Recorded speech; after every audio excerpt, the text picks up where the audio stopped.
Assalamualaikum warahmatullahi wabarakatuh.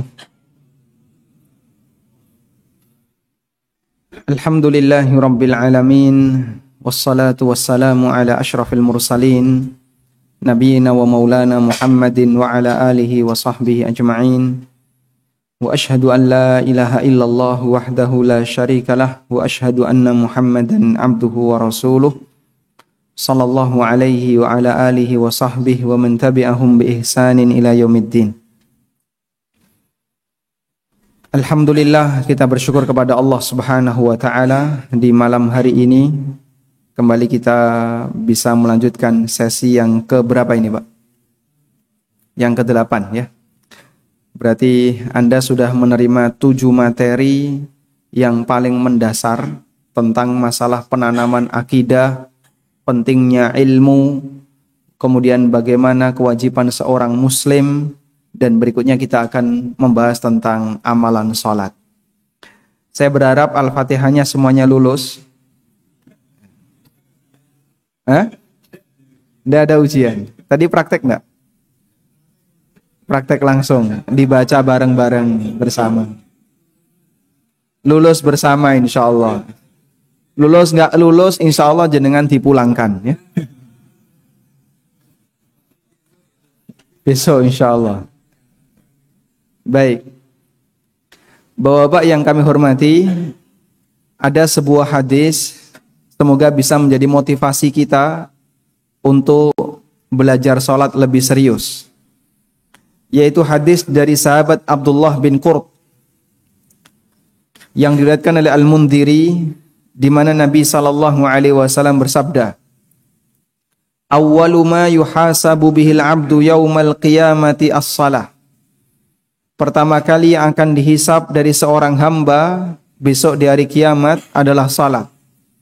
Fa in saluhat saluha sa'iru amali. Kalau salatnya baik, maka seluruh amalnya dianggap baik. Wa in fasadat fasada sa'iru amali. Dan ketika salatnya rusak, maka amal yang lain dianggap rusak. Ada perbedaan antara cara hisab ketika di dunia dan cara hisab ketika di akhirat. Standar hisab ketika di dunia yang menjadi penentu adalah akhir hidup. Sehingga siapa yang akhir hidupnya baik ketika di dunia, maka seluruh usianya dianggap baik. Sehingga perjuangan kita sebagai seorang muslim adalah sampai kapan jamaah? Sampai mati. Untuk menjadi orang baik, perjuangan kita adalah sampai mati.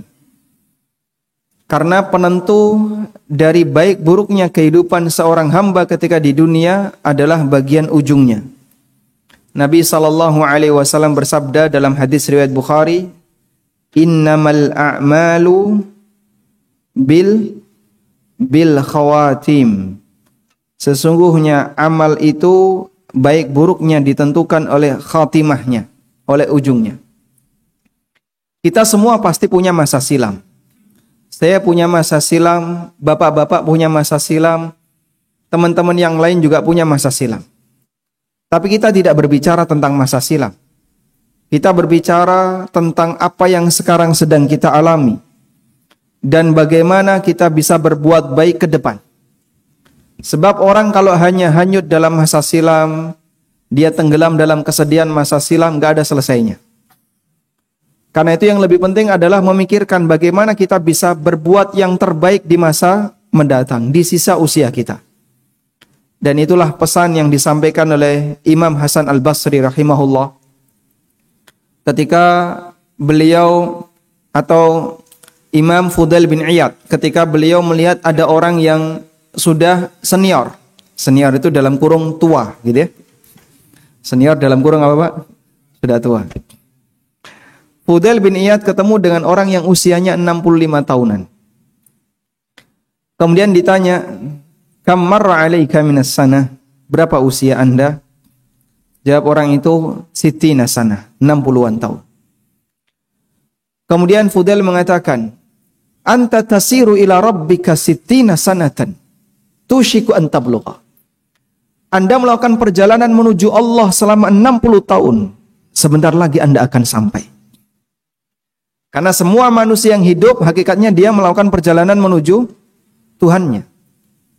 Sehingga lelah dia ketika menempuh perjalanan ini, hakikatnya adalah lelah menuju kematian. Ya ayyuhal insanu innaka kadihun ila rabbika kadhan famulaqi. Wahai manusia, sesungguhnya kalian betul-betul lelah menuju Rabbmu. Famulaqi, sampai kamu ketemu Allah. Artinya sampai kamu mati. Sehingga siapapun manusia, baik dia lelah dalam urusan dunia, lelah dalam urusan akhirat, semuanya capek. Karena tidak ada hidup yang tanpa kecapean. Manusia tidak capek hanya satu ketika dia di surga.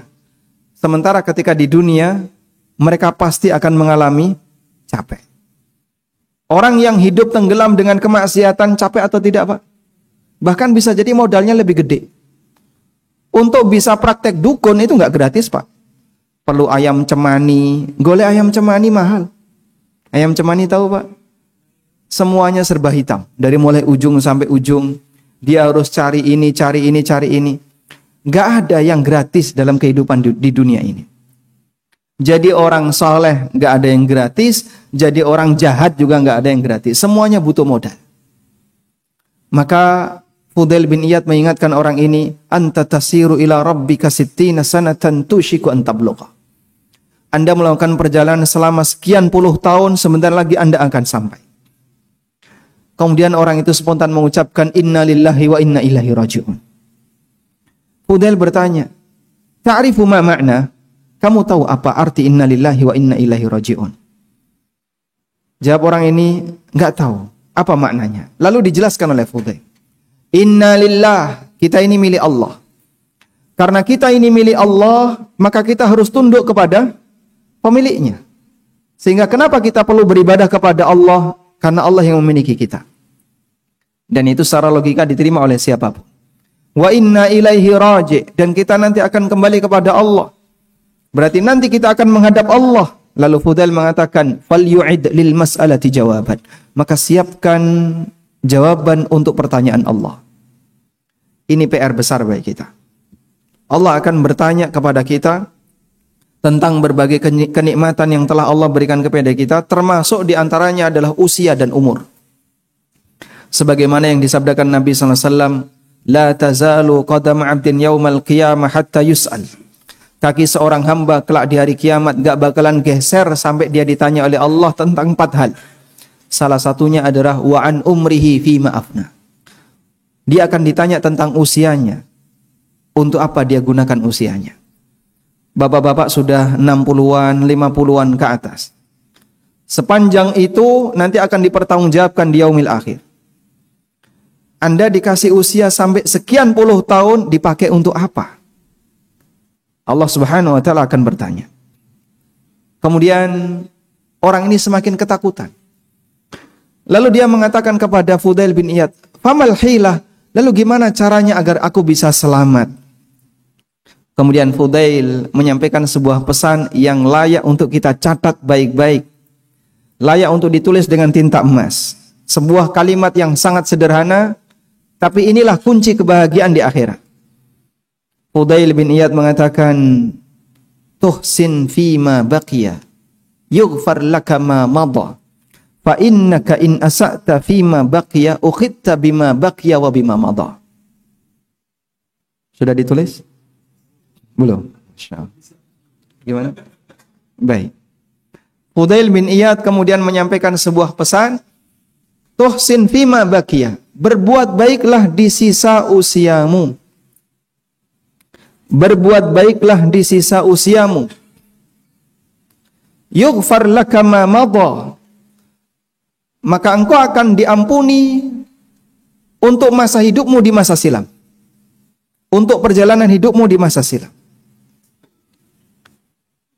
Berbuat baiklah di sisa usiamu, engkau akan diampuni untuk perjalanan hidupmu di masa silam. Fa innaka in asa'ta fima baqiya, karena kalau kau di sisa usiamu masih dalam kondisi buruk, nggak sadar dengan uban yang sudah banyak nempel badannya, nggak sadar dengan kulitnya yang sudah mulai keriput, nggak sadar dengan dengkul yang selalu disentuh ketika berdiri. Fa innaka in asa'ta fima baqiya. Karena kalau kamu masih buruk di sisa usiamu, ukhitta bima baqiya wa bima madha. Kamu akan dihukum oleh Allah untuk perbuatan dosa di sisa usiamu dan perbuatan dosa di masa silammu. Maka kata kuncinya apa, Pak? Memperbaiki di bagian ujung. Dan perjuangan kita adalah untuk itu. Bagaimana agar kita bisa mendapatkan husnul khatimah. Karena itu Nabi SAW memberikan pesan, innamal a'malu bil khawatim. Kunci dari kebaikan amal dilihat dari ujungnya. Alhamdulillah ketika Anda punya komunitas orang soleh di sisa usia. Karena terkadang orang itu kalau sudah pensiunan, nganggur, dia hidupnya kesepian, apalagi sudah mulai ditinggal anak-anaknya, nggak ada pekerjaan yang bisa dia lakukan. Orang kan kemudian mencari kesibukan, Pak ya. Ono sing sibuk dolanan manuk, ya, ora ngerti wis tuwa saya seneng dolanan manuk. Ada yang sibuk pit-pitan sehingga dia cari komunitas pit-pitan. Saya menjumpai ada salah satu ibu-ibu yang mengeluhkan suaminya. Bapak ini dulunya imam, bahkan disegani oleh masyarakat, sekarang berubah. Kenapa? Saya kenal beliau, kenal dekat. Gara-gara komunitas pit-pitan. Di komunitas sepedaan, goes. Ya. Mohon maaf ya, agak rooming sedikit. Di komunitas goes, komunitas sepedaan, beliau ketika sepedaan kan campur laki perempuan, lalu nanti kumpul di mana, makan-makan, musik-musik, kadang senam-senam bareng. Itu sampai memberikan pengaruh, jadi mulai meninggalkan sholat jamaah secara bertahap. Memberikan pengaruh sudah nggak perhatian dengan keluarganya. Lebih senang dengan komunitas sepedaan daripada dulu serajin membaca Al-Quran. Akhirnya kadang keluar rumah habis subuh, pulang sampai sore. Biasa Pak kayak gitu Pak ya. Bahkan kadang nginep. La haula wala quwata illa billah. Hanya untuk belain kayak gini Pak. Waliyadzubillah, kalau ada orang di sisa usianya, justru dia lebih cenderung kepada komunitas yang nggak baik. Manusia bisa berubah karena teman. Maka ada pepatah mengatakan as-sahibu, sahib, yang namanya teman dekat itu punya kekuatan untuk nyeret. Sebagaimana teman bisa memiliki kekuatan menarik kita menuju surga, teman juga bisa narik kita menuju neraka. Waliyadzubillah. Jangan remehkan komunitas. Kesepian bisa jadi dialami oleh siapapun yang menginjak usia tua. Tapi seorang mukmin punya teman yang terindah bagi hidupnya. Apa itu? Kalamullah, Al-Quran. Sehingga orang yang dekat dengan kalamullah, meskipun dia sendirian, dia nggak merasa kesepian. Saya bersama firman Allah. Kalau bagi mereka yang bisa membaca buku-buku para ulama, Masya Allah, temannya banyak. Sehingga dulu Abdullah bin Mubarak yang jarang keluar rumah, ditanya sama seseorang, ala tashtauhish, apa Anda nggak kesepian? Kok jarang keluar, jarang kumpul sama teman-temannya? Apa kata Abdullah bin Mubarak? Bagaimana saya merasa kesepian? Wa ana ma'a ashabin Nabi SAW. Sementara saya ditemani oleh para sahabat Nabi SAW. Loh, kamu sakti, berarti bisa ketemu arwah mereka. Bukan. Terus gimana? Membaca hadis Nabi SAW itu kan ditemani oleh para sahabat. Sahabat Abu Hurairah mengatakan demikian, sahabat Abu Bakar mengatakan demikian, sahabat Umar meriwayatkan hadis demikian. Dan itu adalah teman hidupnya. Kemeriahan dengan perpustakaan yang ada di rumahnya. Bisa nggak Pak kita kayak gini Pak? Ya? Bisa Pak?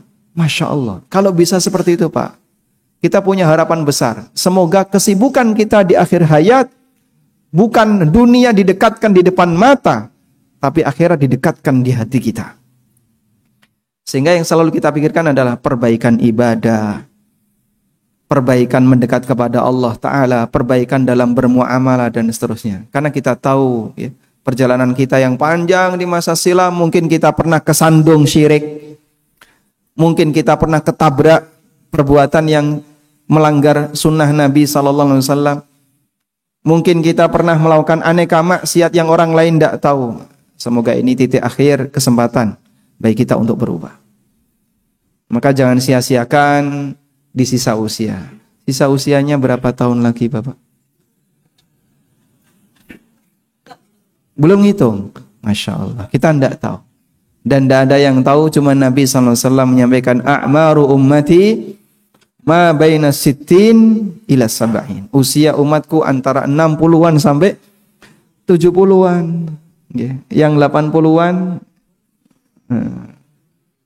Masya Allah. Tapi enggak ada jaminan yang 30-an, 40-an lebih lama dibandingkan yang 80-an. Baik. Selanjutnya standar hisab di akhirat. Kalau di akhirat, maka standar baik buruknya ditentukan di bagian awal.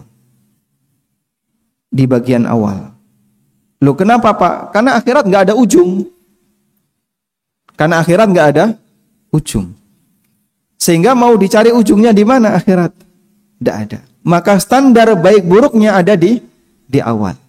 Sehingga ketika Anda berhasil di perhitungan awal, maka selanjutnya dianggap berhasil. Sangat berbeda dengan dunia. Sehingga sebenarnya kata kunci kita itu di sebuah garis. Yang garis ini adalah ujung dunia dan awal akhirat. Masya Allah. Ini perjuangan yang terbesar.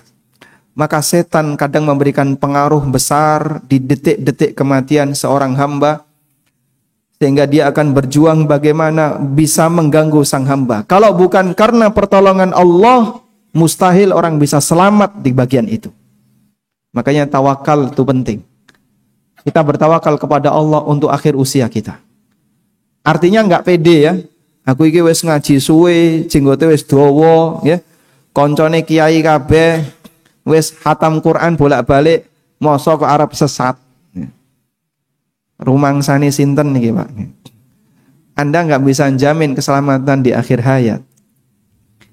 Sehingga kadang karena ujub itu justru orang bisa saja dibalik oleh Allah keadaannya. Waliyadzubillah. Tapi orang yang rendah hati, orang yang tawadhu di hadapan Allah, tahu akan kelemahan dirinya, dia kemudian pasrah. Ya Allah, berikanlah aku husnul khatimah. Anugerahkanlah kepadaku amal yang baik di penghujungnya. Dan itu doa Abu Bakar As-Siddiq radhiyallahu anhu. Gimana kalimatnya? Allahumma ja'al khaira a'mali fi khawatimiha. Pernah dibaca, Pak? Belum. Mau dibaca, Pak? Gimana kalimatnya tadi? Apalnya gimana? Coba diulang. Apal Allahumma tok ya. Allahumma ja'al. Coba saya tulis ya. Allahumma ja'al khaira a'mali fi khawatimiha.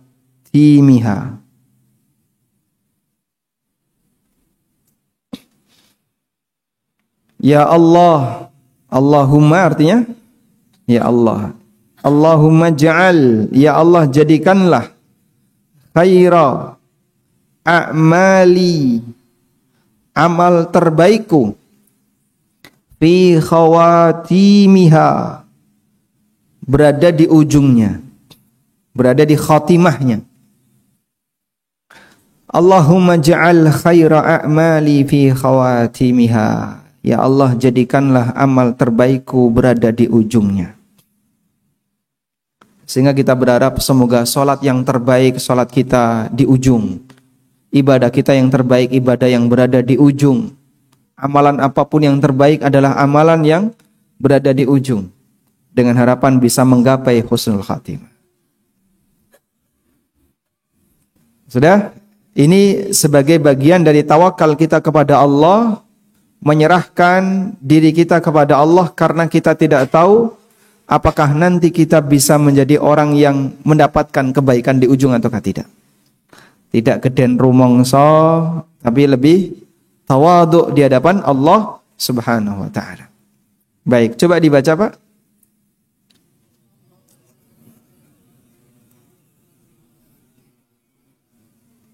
Diulang.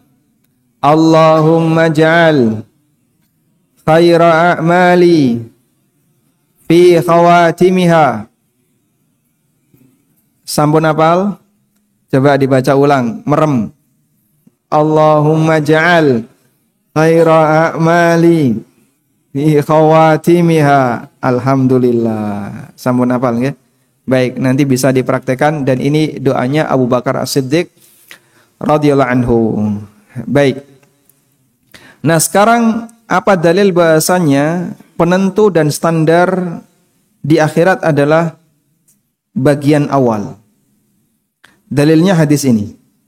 Nabi sallallahu alaihi wasallam bersabda, "Awwalu ma yuhasabu bil 'abdu yaumal qiyamati as-shalah." Bagian pertama yang akan dihisab dari seorang hamba adalah salatnya. Apabila salatnya baik, maka seluruh amal dianggap baik. Sebaliknya ketika salatnya rusak, seluruh amal dianggap rusak. Maka kita perlu belajar untuk memperbaiki salat. Alhamdulillah jenengan tasih purun sinau. Bapak-bapak masih mau untuk belajar. Banyak orang yang ketika sudah merasa tua, aku senior. Sing ngulangnya aku kayak cah cilik, nggih. Baru lahir kemarin sore dan seterusnya. Yang anggapan semacam itu menghalangi seseorang sehingga dia nggak mau belajar. Terutama belajar kepada orang yang menurut dia belum taraf kiai yang sepuh misalnya. Sehingga dia nggak mau untuk belajar. Makanya seorang ulama di zaman tabi'in yang bernama Mujahid bin Jabir pernah mengingatkan, la yatlubul ilma mustahyin wala mustakbir. Ada dua jenis manusia sing gak gelem sinau, yang dia gak mau belajar agama.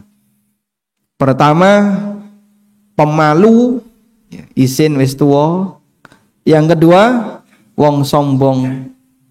Dia merasa senior sehingga gak mau sinau.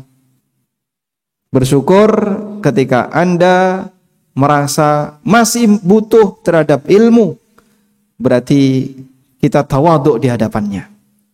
Baik, cukup insyaallah. Sekarang saya akan beralih ke masalah salat. Kalau kita bahas dari awal sampai akhir, saya kira bapak-bapak sudah sering mendapatkan ini. Sehingga nanti saya hanya menyampaikan bagian penekanan yang perlu untuk diperhatikan ya. Maka saya kasih judul sunnah yang hilang ketika salat. Yang pertama adalah mendekat ke sutroh. Mendekat ke sutroh. Sutroh ini itu apa Pak? Pembatas. Pembatas salat. Rasulullah sallallahu alaihi wasallam memberikan pesan, la tusalli illa ila sutratin. Janganlah kalian salat kecuali menghadap ke arah sutra. Wala tada ahadan yamurru baina yadaik.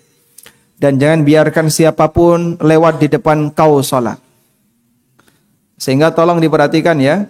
Kalau salat jangan berada di tempat yang dilewati orang. Misalnya di depan pintu, di dekat tangga, dan tempat-tempat yang lebih banyak dilewati orang. Sehingga kalau milih salat sunnah, cari posisi yang aman agar tidak ganggu orang yang lewat. Masuk sholat ganggu Pak.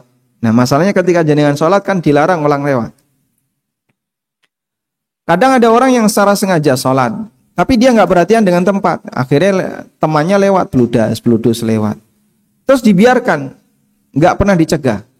Ini juga bahaya. Karena ketika orang itu sholat dan dilewati di depannya, mengurangi pahala sholatnya. Orang yang sholat dan dilewati di depannya, sementara dia biarkan saja, dia diam saja, maka itu mengurangi nilai pahalanya. Sehingga tolong diwaspadai agar sholat dilakukan di tempat yang aman. Wes sholate gak sepiro khusyuk, ya. Kemudian tumak ninanya kadang juga sedikit dilanggar, tidak banyak sesuai sunnah, ganjarane wallahu a'lam, sek dilewati wong di depannya, dibiarkan saja. Entuk piro salate, Pak? Dapat berapa kita? Gak apa-apa Mas, gue ya salat meneh. Berarti kita tidak merasa sayang dengan amal ya. Sayangi amal kita dengan mengamankan amal itu, jangan sampai terkurang pahalanya disebabkan apa? Adanya orang yang lewat. Dalam hadis yang lain Nabi sallallahu alaihi wasallam bersabda, "Idza shalla ahadukum ila sutratin falyadnu minha." Apabila kalian salat, mendekatlah ke arah sutra, mendekatlah ke sutra. Sehingga idealnya kalau salat sunnah itu mendekat ke arah sutra. Sutra niku napa? Bisa bentuknya orang duduk, meja, benda apapun yang punya ketinggian. Benda apapun yang punya ketinggian. Sudah? Sehingga kalau masjidnya jenengan nggak kebagian tiang, ya silakan mendekat ke depan dan mengambil sutroh di belakang orang yang sedang duduk. Baik, dipahami insyaallah? Alhamdulillah. Ini poin penting yang mungkin banyak orang meremehkan. Sehingga kadang Jumatan milih tempat duduk ning nguri dewi paling belakang. Gelar sajadah paling belakang. Golek senderan karena sudah persiapan untuk tidur. Jumatan kok khutbah tinggal turu. Masya Allah. Jadinya dia sholatnya tidak mendekat ke sutra. Ditambah lagi ketika Jumatan dia sengaja cari tempat duduk di belakang. Baik, selanjutnya angkat tangan di posisi yang tepat. Ibnu Umar menceritakan Rasulullah SAW mengangkat tangannya setinggi pundak beliau ketika memulai salat, berarti ketika takbiratul ihram, dan ketika takbir untuk ruku', dan ketika i'tidal. Beliau tidak melakukannya ketika sujud. Hadis riwayat Bukhari Muslim. Nah, kaitannya dengan ini kadang orang ketika ruku', Allahu Akbar, langsung apa? Tangannya disalehne terus ruku', tidak mengangkat tangan. Dan itu cukup banyak. Ya, ini cukup banyak dan termasuk di sini juga sebagian ada yang seperti itu. Maka saat mau ruku', Allahu Akbar, angkat tangan ya. Baik. Angkat tangan yang benar setinggi apa, Pak? Bisa setinggi telinga berdasarkan hadis Wa'il bin Hujr. Bisa setinggi pundak. Baik. Ada dua cara. Dan dianjurkan sesekali mengangkat tangan sebelum sujud berdasarkan hadis dari Malik ibnul Huwairith. Hadis dari sahabat Malik ibnul Huwairith radhiyallahu anhu, beliau menceritakan, beliau pernah melihat Nabi SAW mengangkat tangannya ketika salat, pada saat mau ruku' dan ketika mau sujud. Prakteknya bagaimana? Jadi di posisi i'tidal, Rabbana walakal hamdu. Terus turun sujud, itu tangan diangkat. Allahu Akbar sambil turun sujud. Wa idza rafa'a ra'sahu min sujudihi. Demikian pula ketika beliau bangkit dari sujud. Bangkit dari sujud, duduk di antara dua sujud. Duduk, Allahu Akbar. Jadi mengangkat tangan di posisi ketika mau sujud dalam posisi berdiri, dan ketika bangkit dari sujud dalam posisi apa? Duduk di antara dua sujud. Baik. Pernah melakukan seperti ini? Hah? Jarang-jarang ya. Hadisnya sahih riwayat Ahmad. Ya meskipun ini dilakukan sesekali. Pripun, Pak? Prakteknya bagaimana? Nah, Sami Allahu liman hamidah. Rabbana wa lakal hamdu. Allah.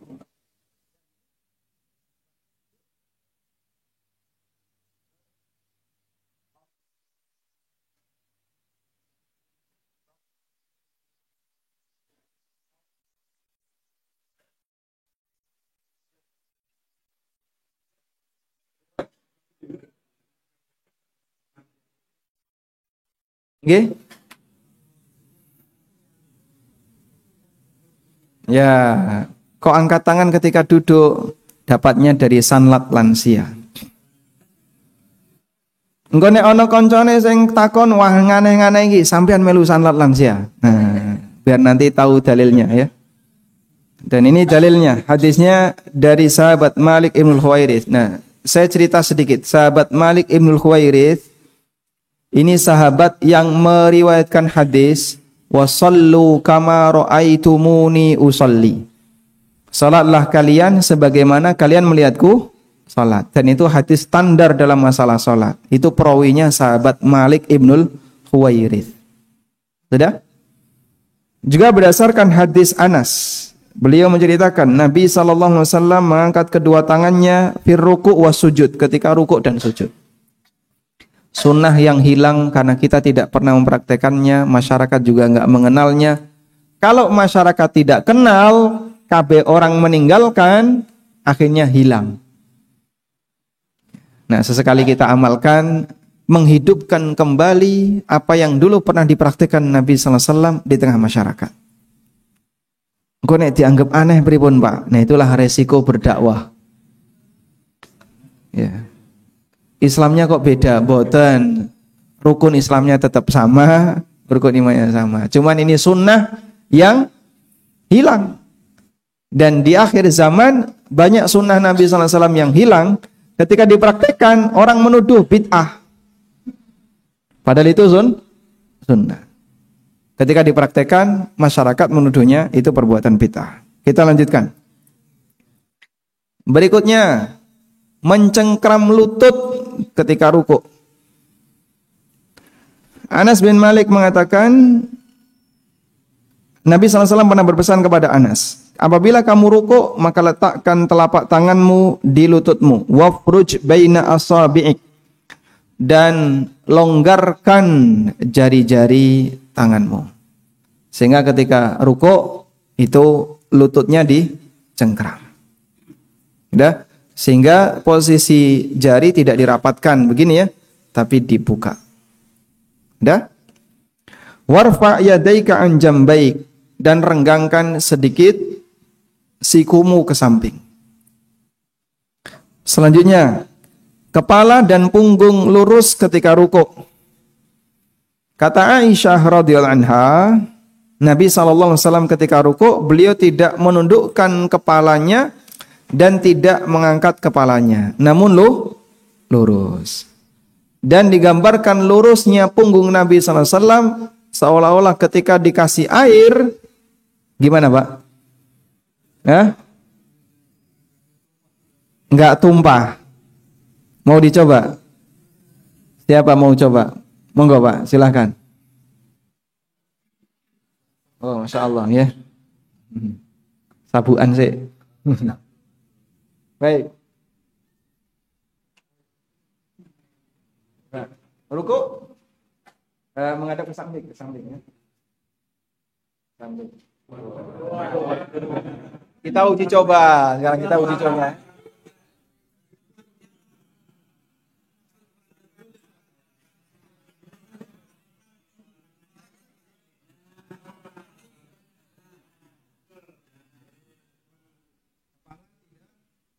Naik, tidak turun, punggung itu kurang. Jadi dikasih air itu dituang. Tapi ditaruh ya seperti gelas atau botol. Kalau dia nggak guling, berarti sudah lurus. Bisa dipraktekkan ya. Cara prakteknya jenengan rukuk bojone kon ndelehi gelas. Karena gini, kita itu sering nggak sadar Pak, rukuk kita ini sudah lurus atau belum. Bayangannya wis lurus padahal kedingkluan. Bayangannya wis lurus padahal masih dongak, masih agak naik. Makanya suruh orang lain yang melihat. Terus standarnya tadi, taruh air di atasnya, kalau lurus dia nggak tumpah. Baik. Berikutnya, ini penyakit terbesar yang terjadi di Indonesia. Salat seperti burung mematuk. Tidak tumak nina. Tidak tumak nina niku napa Pak? Tidak tumak nina artinya adalah terlalu cepat. Allahu Akbar, sami'allahu liman hamidah, Allahu Akbar, Allahu Akbar, Allahu Akbar. Bismillahirrahmanirrahim, dolin, amin, Allahu Akbar, Allahu Akbar.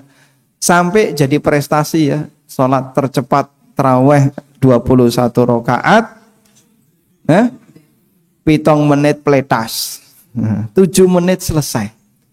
Masya Allah. Sebenarnya apa penyakit seperti ini? Maksiat ketika sholat. Karena dolanan tadi ini ya.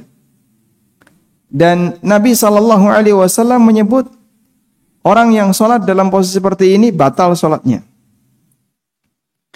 Maka ada orang yang dia ketika sholat terlalu cepat, lalu lapor kepada Nabi SAW. Kemudian Nabi SAW meminta, "Shalli fa innaka lam tusalli." Ulangi sholatmu, karena tadi sholatmu batal. Akhirnya dia ulangi lagi. Ternyata juga cepat seperti tadi. Terus diperintahkan lagi, "Shalli fa innaka lam tusalli." Ulangi lagi sholatmu, karena tadi batal. Diulangi lagi sampai 3 kali. Lalu sahabat ini mengatakan, "Ya Rasulullah, ma astati'u ghairadak, ma uhsinu ghairadak." Aku tidak bisa sholat lebih baik dari ini. Fa'allimni, maka ajarilah aku. Kemudian Nabi SAW mengajarkan kepada orang ini cara sholat seperti yang termaktub di hadis ini. Kalau kamu sholat, maka bertakbirlah. Kemudian di situ ada kalimat tumakninah ruku, tumakninah sujud, tumakninah duduk, dan seterusnya. Sehingga kata kunci kenapa orang ini ketika sholat dinilai batal, karena dia tidak tumakninah. Orang yang sholat dalam posisi tidak tumakninah, maka sholatnya batal. Waliyadzubillah. Baik. Dan itu tidak diperbolehkan. Baik. Barangkali jamaah pernah menyimpan video seperti itu. Dan itu contoh yang apabila orang mengerjakannya, maka hakikatnya sholatnya batal. Kemarin mana? Sudah kelewat ya. Jauh di atas. Baik. Tidak ada. Dan ada sahabat Hudzaifah Ibnul Yaman. Beliau pernah melihat ada orang yang sholatnya tidak tumakninah. Lalu ditanya, "Berapa lama kau sholat seperti ini?" Dia mengatakan 40-an tahun. Lalu Hudzaifah mengatakan, "Lau mutta ala hadha, mutta ala ghairi fitrati Muhammadin sallallahu alaihi wasallam." Kalau kamu mati seperti ini sholatmu, maka kamu mati dalam keadaan tidak membawa ajaran fitrah Nabi Muhammad sallallahu alaihi wasallam. Jadi sampai divonis demikian. Karena sholatnya batal. Tidak tumakninah. Setelah sholat itu orang mau ngapain, Pak? Setelah sholat orang mau ngapain? Sibuk. Makanya sholatnya cepat. Aku ki wong sibuk. Sholat rasa suwe-suwe ya. Karena apa? Sibuk. Sibukmu kaya apa? Kamu itu sesibuk apa kok sampai sholatmu dikorbankan kayak gitu? Ini kalau bukan karena orang yang gak cinta kepada Allah, gak ada lagi alasan yang lain. Karena bukti kecintaan seorang Allah kepada Allah, dia akan bermunajat dengan sungguh-sungguh, sholatnya diperhatikan dengan baik. Selanjutnya, menempelkan dahi dan hidung di lantai. Ada sebuah hadis, meskipun hadis ini diperselisihkan oleh ulama tentang nilai keabsahannya. Allah tidak menerima salat di mana hidung tidak nempel sebagaimana dahi. Maka kalau sujud, ya, hidungnya kudu nempel. Ya, jangan jengat gini ya, jangan dongak gini, tapi hidungnya nempel. Sering menjumpai ada orang yang hidungnya gak nempel, Pak. Nah, silakan nanti diingatkan dengan hadis ini. Enggak apa-apa, Pak. Enggak apa-apa. Mau pakai penutup enggak apa-apa. Dengkul kita kan ditutupi, Pak. Pakai kaos kaki boleh. Tangan pakai kaos tangan silahkan. Sehingga hidung nempel maksudnya bukan berarti hidungnya kudu dalam posisi terbuka. Ya. Sehingga pakai masker monggo. Tapi ditempel. Karena pelapis yang tipis seperti itu tidak diperhitungkan. Baik. Selanjutnya, Meletakkan kedua tangan di lantai sejajar dengan pundak atau telinga saat sujud. Karena ada banyak orang yang merasa senior tadi ya, dalam kurung apa? Ketika sujud itu tangannya berada di samping perut. Ketika sujud tangannya berada di samping perut.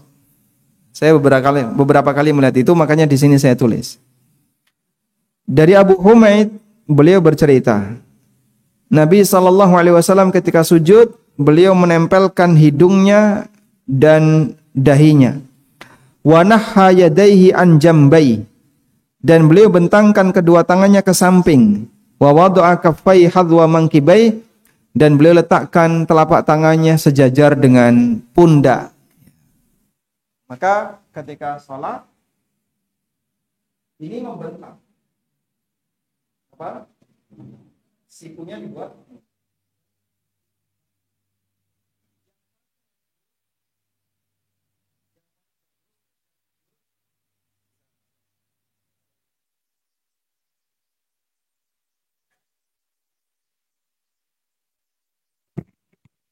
yang paling bagus ya. Ketika sujud, posisi paha dengan betis itu membentuk siku. Ya, membentuk siku yang paling bagus ya. Sehingga tidak terlalu ke depan dan tidak terlalu ke belakang, tidak terlalu rapat. Ya, membentuk siku kurang lebih tegak lurus. Ya, kurang lebih saja ya. Sudah? Lalu lambung ini dijauhkan dari paha. Dan otomatis ketika betisnya membentuk siku, nanti dia akan jauh dari paha. Telapak tangan dibentangkan ke samping sejajar dengan pundak, sejajar dengan pundak. Lalu telapak tangan dirapatkan. Maka bagian dari sunnah ketika sujud telapak tangan rapat, ketika rukuk telapak tangan diregangkan. Bertolak belakang ya. Waktu rukuk diapain, Pak? Direnggangkan. Kalau sujud dirapatkan. Baik. Kemudian tadi kata Abu Humaid, Nabi SAW membentangkan tangannya. Sehingga kurang lebih kalau mau dipraktekkan seperti ini ya. Ini sudah siku belum?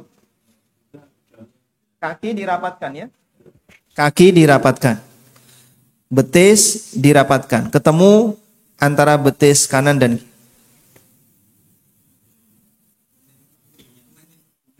tumit ya. Tumit dirapatkan. Kemudian jari-jari kaki ditekuk ke depan. Nah, jadinya seperti ini. Hidung nempel sebagaimana dahi. Baik. Oke. Nah, kalau makmum bagaimana? Kalau makmum ya menyesuaikan dengan kondisi makmum. Bisa makmum melakukan seperti ini nek pandemi. Akan renggang ya. Jadi imam sholat sendirian, kalau makmum ya jangan seperti itu Pak, nyikut koncone ya. Baik, jadi makmum menyesuaikan diri. Cukup? Nah, kemudian berikutnya merapatkan jari tangan dan menghadapkan ke arah kiblat. Nah, jadi ini ya. Dari Wa'il bin Hujr, Nabi SAW ketika rukuk beliau merenggangkan jari-jarinya yang tadi saya sebutkan. Wa idza sajada dhamma asabi'ah, tapi kalau sujud jari-jarinya dirapatkan. Rukuk direnggangkan, sujud dirapatkan. Itulah sunnah yang dihafalkan oleh sahabat. Menghadapkan jari kaki ke kiblat. Caranya gimana? Ditekuk. Nah, sehingga ketika sujud jari kaki itu ditekuk. Teng mriki wonten dokter mboten? Ada dokter di sini? Enggak ada? Saya pernah dapat informasi ya. Mungkin sebagian jamaah sudah mengenal ini. Ada salah satu dokter menyampaikan, dianjurkan kalau kita ingin menjaga organ keseimbangan agar pada waktu bangun tidur itu jinjit, Pak. Bangun tidur itu jinjit. Tujuannya apa? Pada waktu kita itu jinjit, saraf-saraf di ujung kaki itu membantu menguatkan otak belakang. Dan otak belakang itu otak untuk keseimbangan. Ya, dalam rangka untuk mengatasi vertigo dan kawan-kawannya itu ya. Itu salah satu di antara yang dianjurkan ketika bangun tidur, jinjit. Wah, nek jinjit mlaku ning kamar mandi ya khawatir kepleset. Nggih, tidak harus jalan ya. Jadi sambil pelan-pelan. Alhamdulillah, Islam memberikan amalan di mana kita melakukan itu saat kapan? Sujud. Pada waktu tahajud, pada waktu sholat subuh, sholat qobliyah subuh, jenengan sujud itu jari kaki ditekan. Maka jangan remehkan perbuatan ini ya. Ada pengaruh kesehatan yang bisa didapatkan. Cuman begini, biasanya kan kita kalau sudah kroso senior ya, sudah merasa senior, itu memanjakan badan. Nggih, Pak? Kita sukanya apa, Pak? Memanjakan badan. Sehingga kadang karena kita suka memanjakan badan, loro saithik ora gelem. Sakit dikit udah enggak mau dia. Menyayangi badan. Padahal sebenarnya kalau masih bisa ditahan, tolong ditahan. Rasulullah SAW meninggal usia berapa? Nah, dan beliau tidak punya keluhan di masalah kesulitan dalam melakukan gerakan sholat yang sempurna. Sehingga Rasulullah SAW sholat dengan gerakan-gerakan sempurna yang dihafalkan oleh sahabat. Itu bukan beliau di usia 30-an, beliau belum jadi nabi. Bukan di usia awal 40-an, bukan.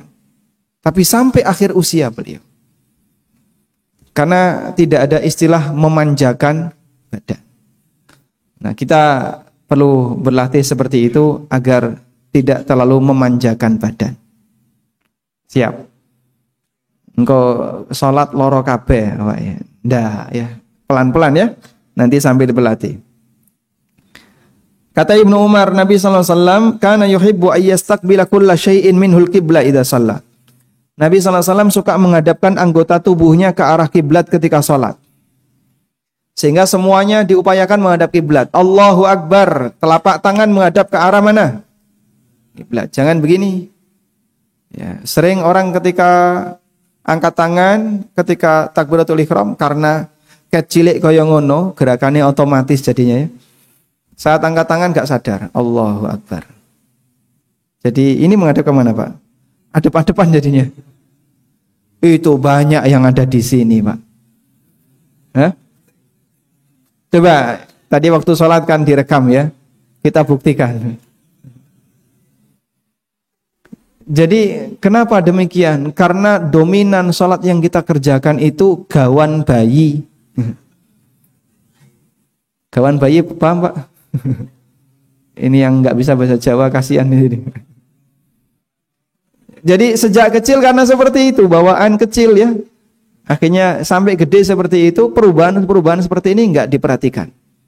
Sehingga banyak gerakan yang kita lakukan ketika sholat lebih cenderung otomatis. Saking otomatisnya, sampai misalnya ketika kita sholat ya, jadi makmum. Imam membaca surat misalnya Al-Ma'un. Wa yamna'unal ma'un. Iku makmum sudah lepas tangan. Imamnya baru membaca ayat terakhir di surat Al-Ma'un, wa yamna'unal ma'un, makmum sudah lepas tangan. Betul kayak gitu, Pak? Hah? Sering enggak kayak gitu? Meskipun dia belum rukuk, tapi dia sudah lepas tangan. Loh, Pak, ngapain tuh jenengan kok lepas tangan? Ancang-ancang mau rukuk, Mas. Saya tahu setelah ini rukuk. Saya tahu benar setelah ini rukuk. Kabeh yo ngerti, Pak, nek bar iki yo rukuk. Tapi ngapain orang ancang-ancang, Pak? Apakah dia takut kebalap imamnya? Padahal kan tidak mungkin dia salam sebelum imam. Makanya disebut oleh Nabi SAW, orang yang suka mendahului imam, awas ya, hati-hati. Nanti kepalanya bisa diubah jadi kepala apa? Keledai. Kenapa kepala keledai? Lambang kebodohan. Bodone wong sing disi imam, contoh bodohnya orang yang mendahului imam. Karena ketika dia mendahului imam kan tidak mungkin dia salam sebelum imam. Kamu mendahului imam maupun tidak mendahului imam, kamu nggak mungkin salam sebelum imam. Apalagi meninggalkan masjid sebelum sholat selesai. Ngapain mendahului imam? Makanya kadang gerakan-gerakan yang terkesan refleks seperti ini sebabnya adalah karena orang ini sholatnya tidak pernah mengenal belajar sehingga tidak berubah. Ya sejak kecil kayak gitu.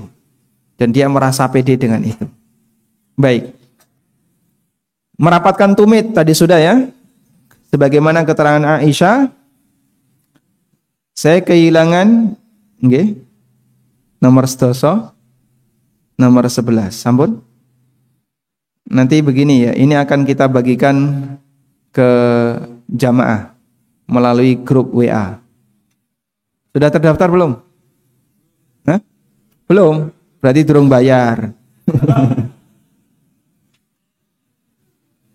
Ya, gratis Pak, gratis ya. Nanti silakan daftarkan nomornya agar dimasukkan ke grup alumni Sanlat Lansia. Kalau lulus ya, kalau lulus. Nek gak lulus ya gak masuk ya. Aisyah menceritakan, saya kehilangan Rasulullah sallallahu alaihi wasallam karena sebelumnya tidur di sampingku. Fawajadtuhu sajidan. Jadi Aisyah gerayang-gerayang, bojone ning pinggire kok ora ono. Ya. Gerayang-gerayang, ternyata tangan Aisyah menyentuh tumit Rasulullah sallallahu alaihi wasallam, rasan akibaihi mustaqbilal kiblah. Beliau merapatkan kedua tumitnya, jari-jarinya menghadap ke arah kiblat. Jadi seperti tadi ya, dirapatkan, jari-jarinya menghadap ke arah kiblat. Baik. Coba praktekkan contoh sujud yang sesuai sunnah. Tadi kita sudah belajar. Silahkan, volunteer satu maju. Masya Allah, tafadhal. Masya Allah. Sujud. Baik. Silakan dinilai Pak, kurang apa Pak? Tumitnya kurang? Nah. Jari-jarinya baik, insya Allah semampunya. Kalau mau ditambahi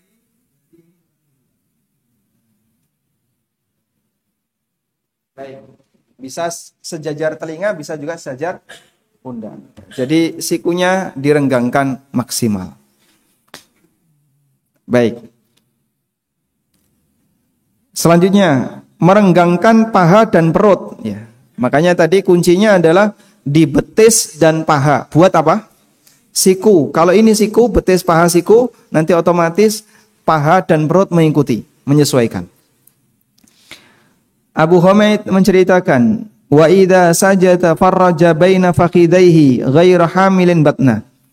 Ketika beliau sujud, beliau itu renggangkan perutnya dengan pahanya sehingga tidak ditempelkan. Dan ini termasuk sunnah Nabi SAW yang mungkin cukup banyak ditinggalkan. Makanya masjid yang ideal itu softnya agak berjarak ya, antara soft pertama dengan soft kedua. Jangan terlalu pendek. Karena kalau terlalu pendek, sunnah ini nggak bisa dilaksanakan. Baik. Selanjutnya, menjaga variasi bacaan sholat. Sehingga kalau bisa pada waktu kita sholat, kita membaca variasi. Coba pinjam buku tafsir sholat. Kalau bisa pada saat kita sholat, kita membaca atau kita menghafalkan variasi doa lebih dari satu. Contohnya apa Pak? Misalnya doa iftitah yang diajarkan Nabi SAW ada berapa? Ada banyak redaksi. Yang terkenal dua. Allahumma ba'id baini wa baina khatayaya kama ba'adta bainal masyriq wal maghrib. Ini iftitahnya Muhammadiyah. Yang satunya Allahu Akbar kabira walhamdulillahi katsira wa subhanallahi bukratan wa asila inni wajjahtu, dan seterusnya iftitahi NU. Sejak kapan ono salat Muhammadiyah, salat NU, engko LDII melu-melu. Nanti yang ormas ini melu-melu, lo kok kabeh ngeklaim itu miliknya. Itu milik kaum muslimin, semuanya sunnah Nabi SAW. Cuman yang jadi masalah, kalau yang dipelajari cuman satu, biasanya jadinya apa? Yang lain ditinggalkan dan terjadi otomatisasi. Sunnah Nabi SAW yang lain jadi hilang. Nah, di sini ada satu buku yang kami tulis, Pak. Judulnya Tafsir Salat, ya. Di buku ini saya mencantumkan di masing-masing bacaan. Misalnya iftitah. Ini ada bab mengamalkan sunnah beragam. Manfaat ketika kita mengamalkan sunnah beragam. Kemudian saya sebutkan, misalnya ketika iftitah. Pada waktu iftitah, Nabi SAW mengajarkan berapa doa? 1, 2, 3, 4, 5, ada sekian banyak redaksi. Kalau jenengan hafal lebih dari 1, insya Allah akan mendapatkan 3 manfaat ini. Menjaga kelestarian sunnah Nabi SAW. Yang kedua, mengamalkan sunnah itu. Dan menghindari potensi ta'assub terhadap ormas. Ada orang yang nyenggol, sampean kalau baca tahiyat gimana? At-tahiyyatul mubarakatus salawatut thayyibatu lillah. NU sampean, tutu. Kadang saya juga baca at-tahiyyatu lillah wassalawatu wat thayyibat. Lho kok dadi Muhammadiyah? Aku Muhammadinu. Wah. Blasteran NU karo Muhammad. Padahal dua-duanya sunnah Nabi SAW. Nah, di buku ini saya sebutkan gitu. Redaksi 1, redaksi 2, redaksi 3, redaksi 4.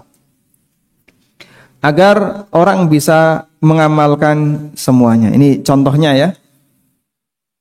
Misalnya doa ketika ruku, ada doa pertama, terus tafsirnya. Lalu doa yang kedua, terus tafsirnya. Doa ketiga, terus tafsirnya. Sehingga diharapkan kaum muslimin bisa menghafal lebih dari 1 redaksi berikut pemahaman yang penting untuk diperhatikan dalam doa itu. Makanya buku ini kami kasih judul Tafsir Salat. Barangkali ada jamaah yang sudah memilikinya.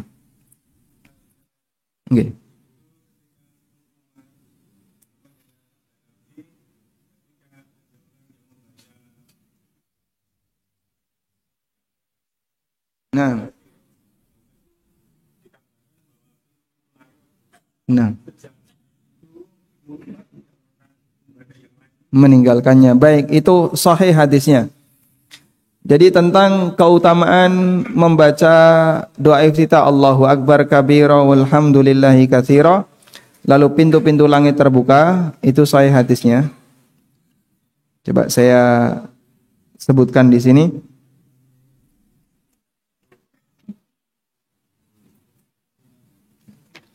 Di buku ini saya cantumkan sebagai doa yang ketiga. Ibnu Umar menceritakan, bainama nahnu nusalli ma'a Rasulillah sallallahu alaihi wasallam idza qala rajulun minal qaum. Ketika kami sedang sholat jamaah, ada salah satu jamaah yang membaca doa yang imami Nabi sallallahu alaihi wasallam ya. Ada salah satu jamaah yang membaca doa Allahu Akbar kabira walhamdulillahi katsira wa subhanallahi bukratan wa asila. Sampai di situ. Hadisnya sampai di situ. Lalu kata Rasulullah SAW seusai salat, ajibtu laha, futihat laha abwabus sama. Aku terheran dengan doa ini. Pintu-pintu langit dibuka karena doa ini. Lalu Ibnu Umar mengatakan, fama taraktuhunna mundu sami'tu Rasulullah SAW yaqulu dzalik. Sejak saat itu aku tidak pernah meninggalkannya. Hadisnya riwayat Ahmad dan Muslim. Sehingga hadis ini sahih. Dan Allahumma ba'id baini wa baina khataayaya kama ba'adta bainal masyriq wal maghrib, juga hadis yang sahih riwayat Bukhari Muslim. Kemudian beliau juga mengajarkan doa subhanakallahumma wa bihamdika wa tabarakasmuka wa ta'ala jadduka wa la ilaha ghairuka. Ini juga hadis yang sahih riwayat Abu Dawud, Tirmidzi dan yang lainnya. Ya. Kemudian ada alhamdulillah hamdan katsiran thayyiban mubarakan fi. Ini hadis ini diriwayatkan oleh Ahmad, Muslim dan yang lainnya.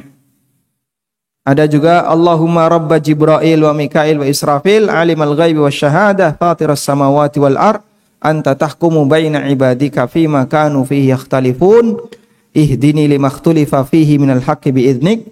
Ini doa diriwayatkan oleh Muslim dan Nasa'i. Jenengan pun apal pinten? Minimal 2 kalau bisa ya.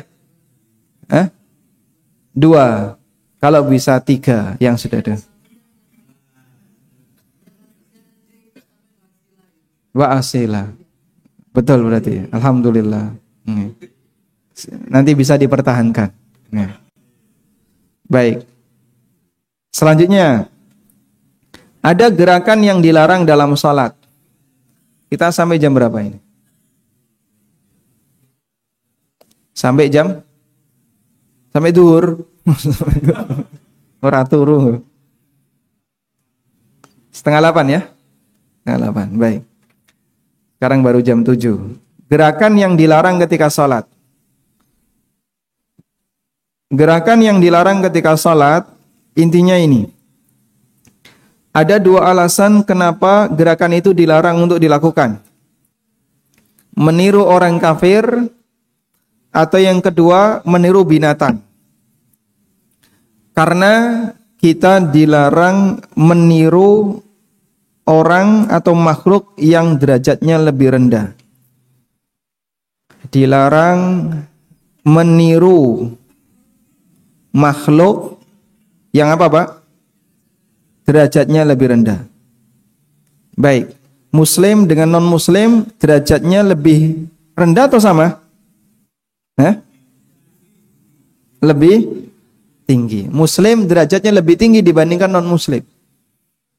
Gak bisa, Pak. Sebagai makhluk Tuhan kita semuanya sama di hadapan Tuhan. Jenengan hati-hati kalau menyampaikan masalah derajat. Karena Allah berfirman menyebut tentang mukmin, Allah sebut dengan khairul bariyah. Dan Allah sebut orang kafir dengan syarrul bariyah. Kok disamakan tuh gimana? La yastawi ashabun nari wa ashabul jannah. Tidak sama antara penduduk surga dengan penduduk neraka. Ashabul jannati humul faizun. Penduduk surga itu orang yang bahagia. Maka membedakan antara muslim dan kafir itu ajaran Quran. Sehingga siapa yang mengatakan muslim dan kafir itu sama, ini kalimat berbahaya. Waliyadzubillah. Karena yang satu disebut oleh Allah sebagai khairul bariyah, orang yang terbaik, dan yang satu disebut oleh Allah sebagai syarrul bariyah. Nah, dan termasuk orang kafir adalah setan. Sehingga tidak boleh meniru kebiasaan setan. Contohnya apa, Pak? Meniru kebiasaan setan. Mangan pakai tangan kiri, itu meniru kebiasaan setan. La ta'kulu bishimal fa inna syaitana ya'kulu bishimal. Jangan makan pakai tangan kiri karena setan makan pakai tangan kiri. Yang kanan gorengan tempe, yang kiri gorengan tempe tahu. Gorengan gorengan gedang di sini. Masya Allah ya. Lenggowo ini. Tidak boleh kayak gitu ya. Jadi makan dengan menggunakan tangan kanan. Tidak boleh meniru setan. Selanjutnya, di antara yang dilarang, turun sujud seperti onta. Kenapa tidak boleh? Niru onta. Niru onta. Niru makhluk Arab boleh nggak, Pak? Nah, kalau yang ditiru onta yang dibuat angsal gitu. Meskipun ini tinggal di Arab. Bukan itunya, karena meniru binatang dilarang ya. Nabi SAW bersabda, kalau kamu sujud jangan turun seperti turunnya onta. Hendaknya dia letakkan kedua tangannya sebelum lututnya. Dalam riwayat Nafi, beliau bercerita, Ibnu Umar, beliau meletakkan tangannya sebelum lututnya. Loh kok bisa? Katanya nggak boleh niru onta, tapi kok malah meletakkan tangan sebelum lutut. Rasulullah Sallallahu Alaihi Wasallam yang memberikan larangan dan beliau yang lebih tahu praktek yang benar. Paham di sini?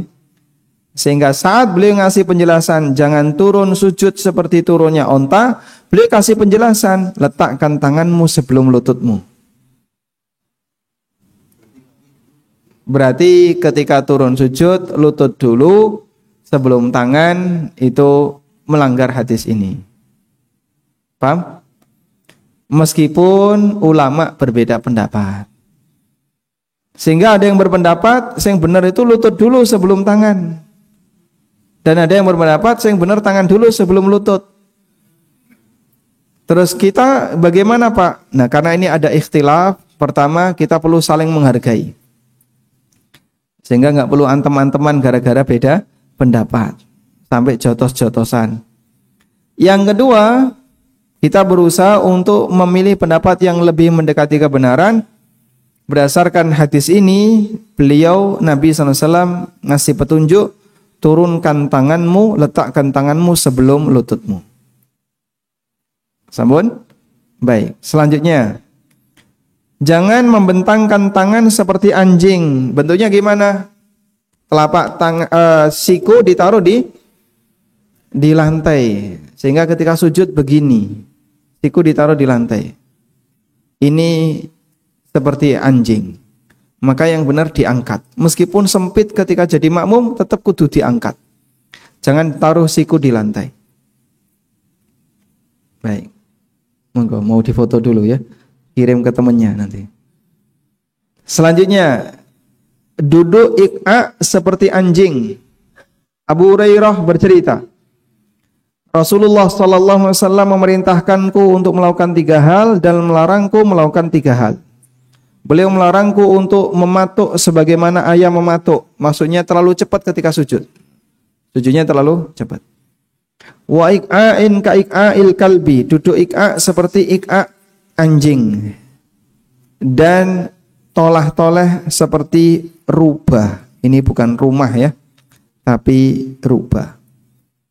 Baik, sekarang yang dimaksud dengan duduk iqa' seperti anjing itu gimana? Ini contoh anjing duduk ya. Maka ini yang nggak boleh dilakukan ketika sholat. Pantat ditaruh di tanah, terus kaki ya dibentangkan, tangannya ditaruh di bawah. Baik. Lalu coba nanti kita ada gambarnya di belakang. Kemudian duduk seperti duduknya setan.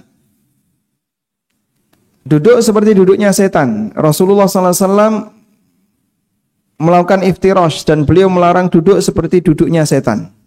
Bagaimana cara duduknya setan? Kita lihat keterangan An-Nawawi. Abu Ubaidah dan yang lainnya menjelaskan tentang iqa' yang dilarang ketika sholat, yaitu menempelkan pantat di tanah, lalu betis ditegakkan, kemudian tangan ditaruh di bawah di tanah.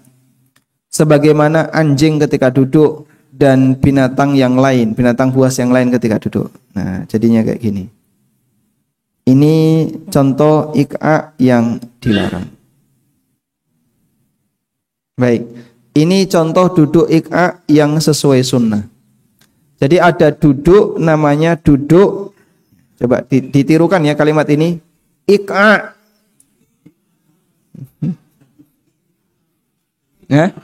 Hah? Coba gimana tirukan? Iqa'. Iqa'. Angel nggih, Pak? Iqa'. Iqa'. Nah, duduk iqa' itu ada yang sesuai sunnah. Ada yang sesuai sunnah. Bentuknya seperti ini tadi. Ini duduk iqa yang sesuai sunnah.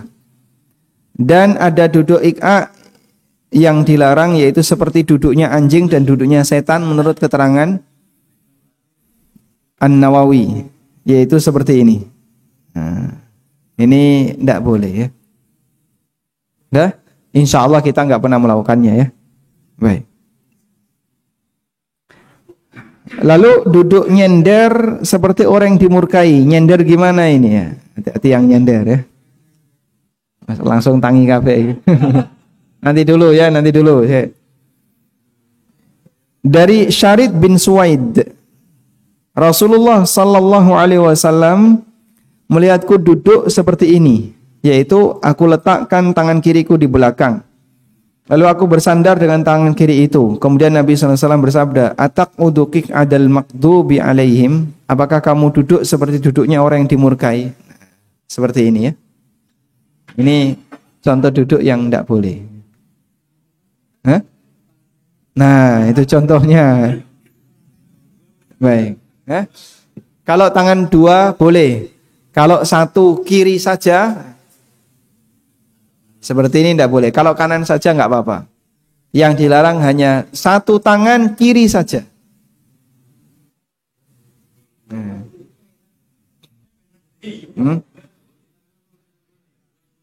Kalau dua boleh.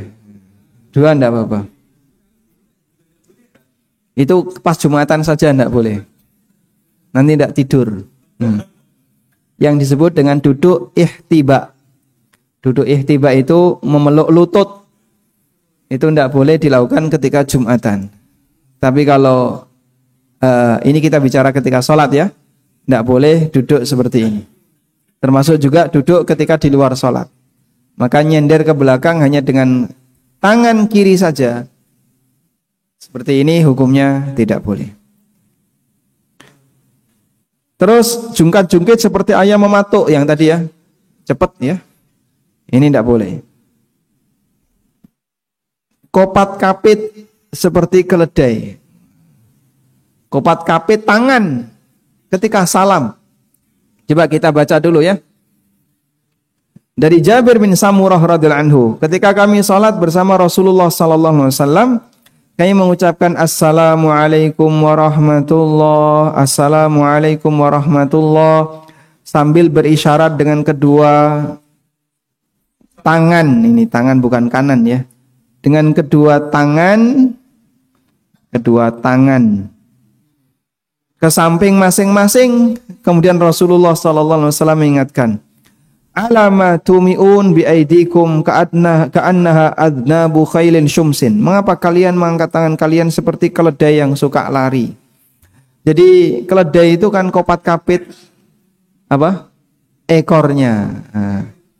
Suka mengibas-ngibaskan ekornya. Nah, Nabi SAW ketika melihat sahabat pada saat salam, Assalamualaikum warahmatullah, Assalamualaikum warahmatullah, ngopo kok kopat kapit ini? Pribon? Cari? Lari saman. Oh. Ari saman kayak gitu ya? Aceh. Ya. Baik. Nanti silahkan sampaikan hadis ini kepada para jamaah. Wallahu alam. Wong jelas-jelas ini dilarang kok. Jadi kalau kita tanya dasarnya, justru ini dilarang oleh Nabi Sallallahu Alaihi Wasallam. Jadi dasarnya mana? Dasarnya melarang malahan. Begitu. Nah, gitu kok. Makanya inilah salah satu contoh manfaat besar belajar. Kalau orang gak mau belajar, ya tadi bertahan dalam kesalahan sementara dia nggak sadar. Walhamdulillah materi sudah selesai. Baik, jika ada yang mau disampaikan kami persilahkan. Insyaallah silahkan Pak. Monggo. Satu-satu dulu yang angkat tangan pertama silahkan dari belakang. Monggo Pak.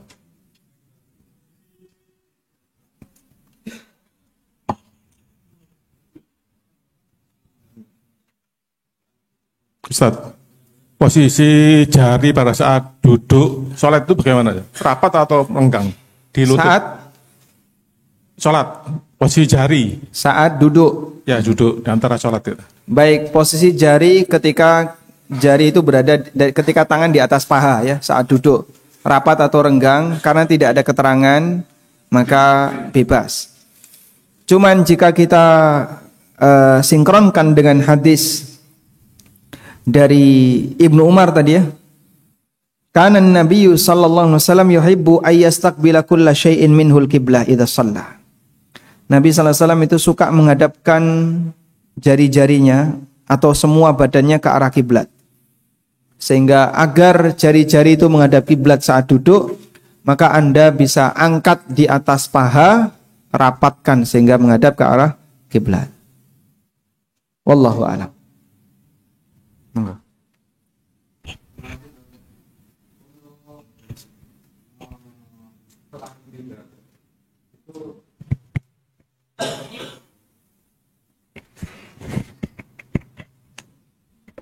Terima kasih. Untuk setelah i'tidal, saya itu pernah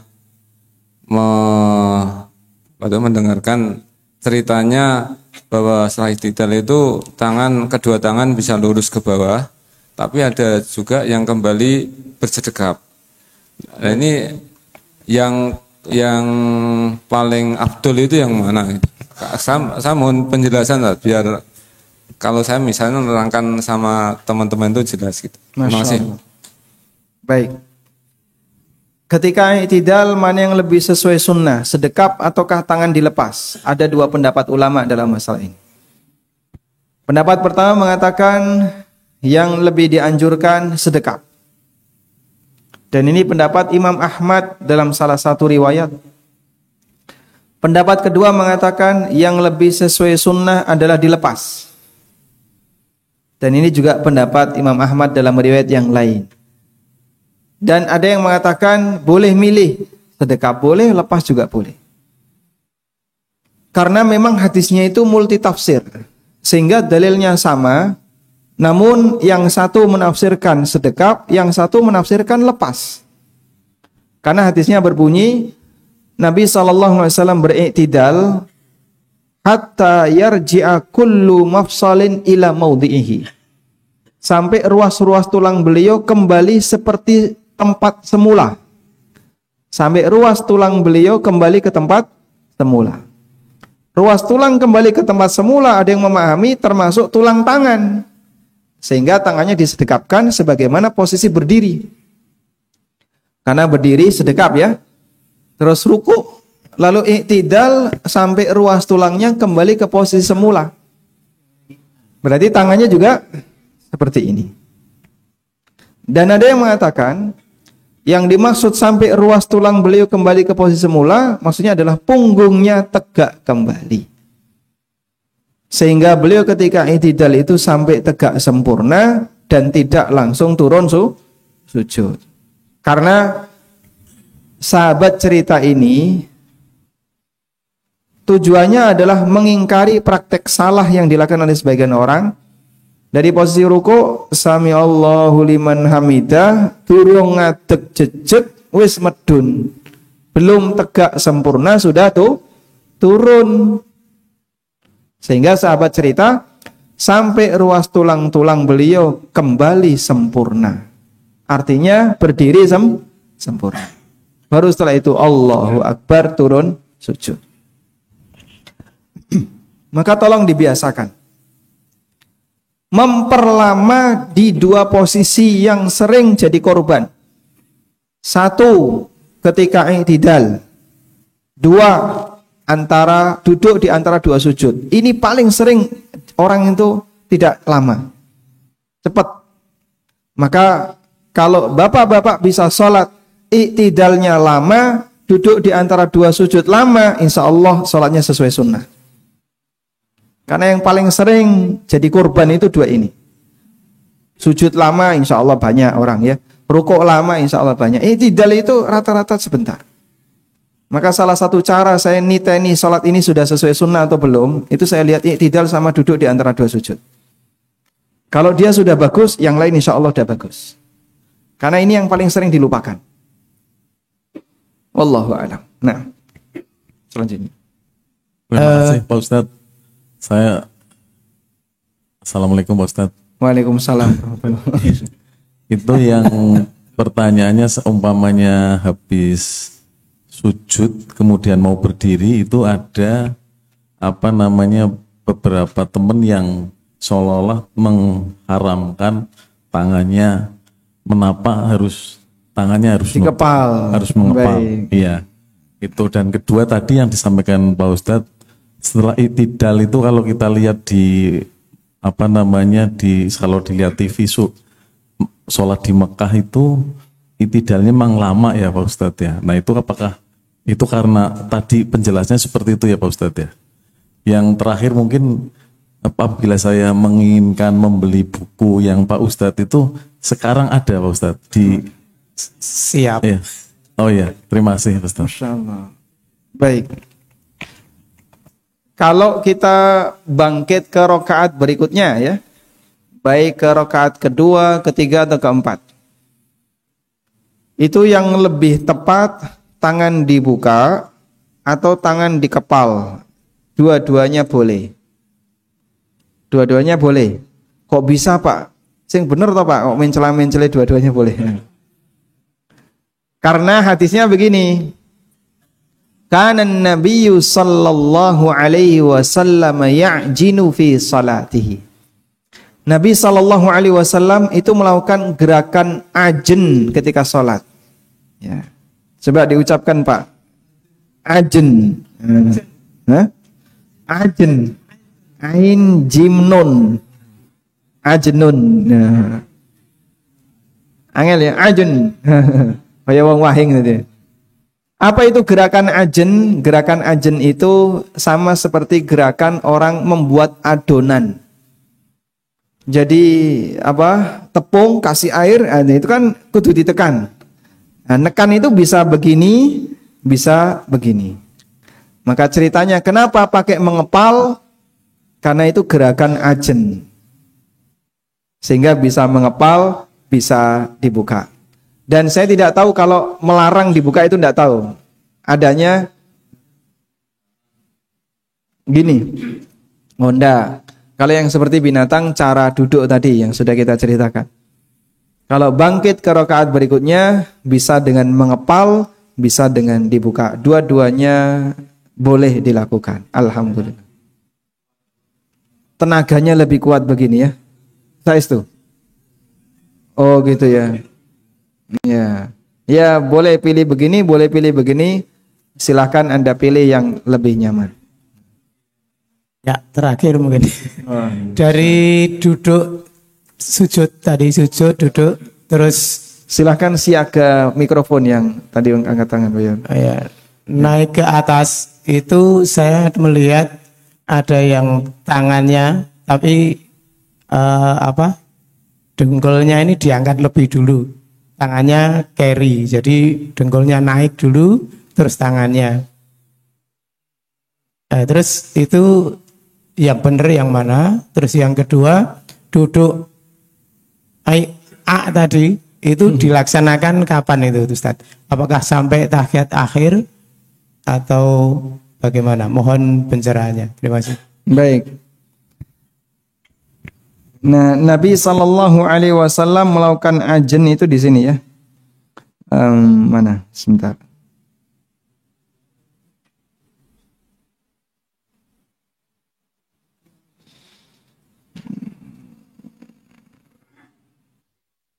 Masyaallah.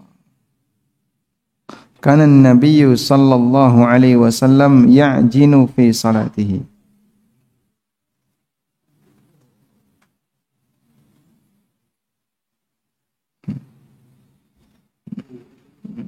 Nah ini ya, ini kalimat hadisnya.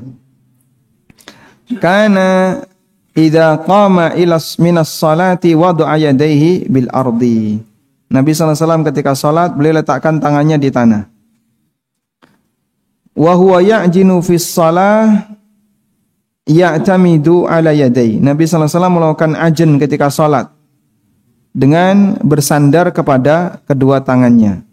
Sehingga yang lebih sesuai sunnah ketika sholat adalah dengan melakukan ajen. Saya sedang mencariannya ini. Baik.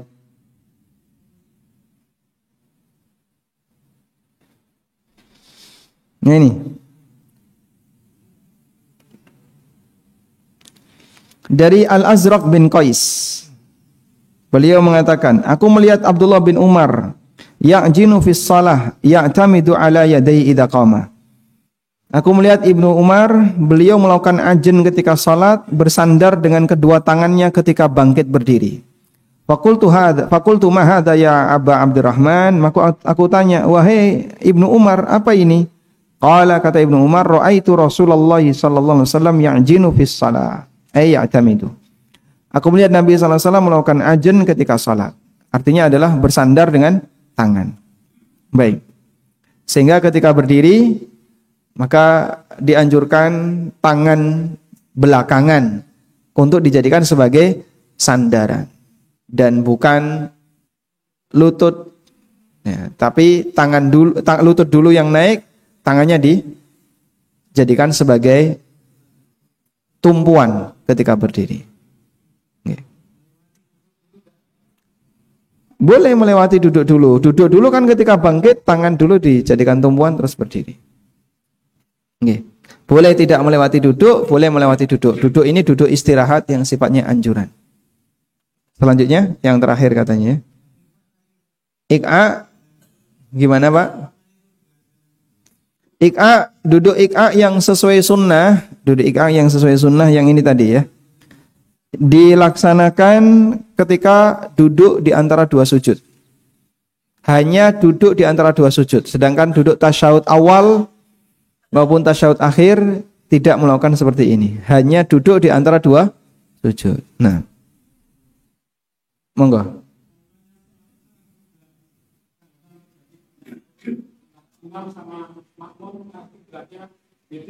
Masya Allah. Yang satu madhep ngalor, satu madhep ngidul. Yang satu madhep ngulon, satu madhep ngetan. Ya. Baik. Coba kita lihat hadis ini ya.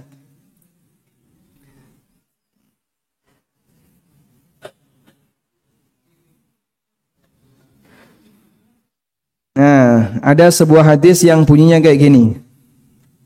Nabi SAW tinggal di mana? Di Madinah. Mekah ada di mana? Selatan. Ya. Rasulullah SAW tinggal di Madinah dan Mekah ada di selatan. Nah, tak buka no peta, Masya Allah.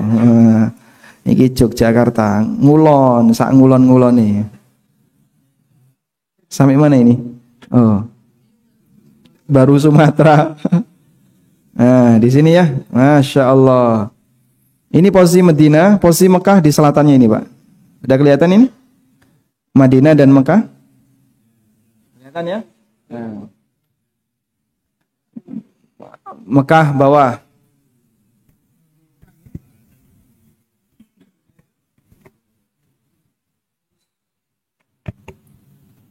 Berarti Mekah yang merupakan arah kiblat berada di mana?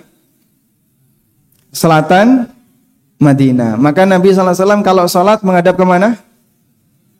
Iya, ke kiblat. Ke arah mana mata anginnya? Selatan. Nabi SAW ketika sholat menghadap ke arah selatan. Dan ada hadis yang bunyinya kayak gini. Antara timur dan barat kiblat. Sehingga madhep ke selatan, ini selatan ya. Antara timur dan barat kiblat.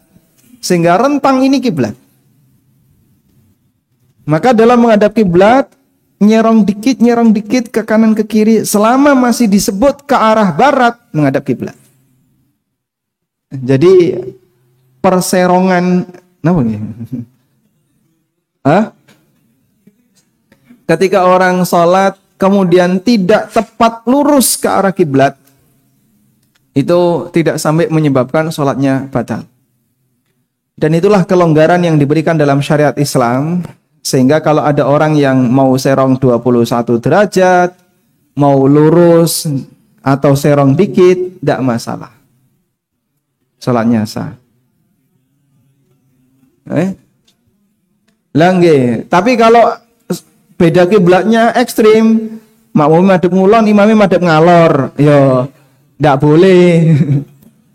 Ini bukan sedang sholat, ini sedang praktek contoh sholat.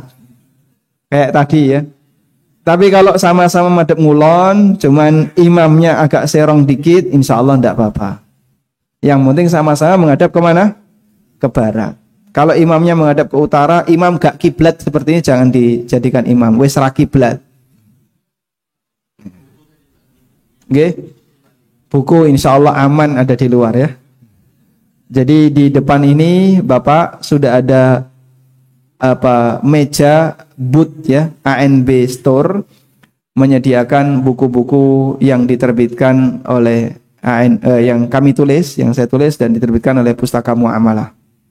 Termasuk buku tafsir salat ini ada ya. Nanti jenengan mau borong berapa ratus, Pak? Tergantung diskon. Walhamdulillah, baik demikian yang bisa kita sampaikan. Semoga bermanfaat. Wassallallahu ala nabiyyina Muhammadin wa ala alihi wa sahbihi wasallam. Wassalamualaikum warahmatullahi wabarakatuh.